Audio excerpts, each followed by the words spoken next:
बोधकथेचं नाव आहे अरण्य व लाकूड तोड्या. एकदा एक लाकूड तोड्या रानात गेला असता इकडे तिकडे पाहत रडू लागला. तेव्हा रानातल्या झाडांनी त्याला विचारले, तू का रडतोस? तुला काय हवं आहे?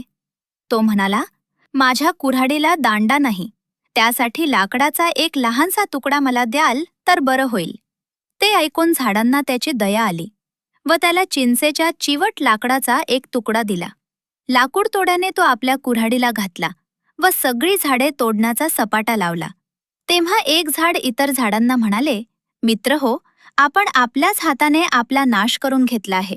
तेथे दुसऱ्याला नावं ठेवायला जागा नाही.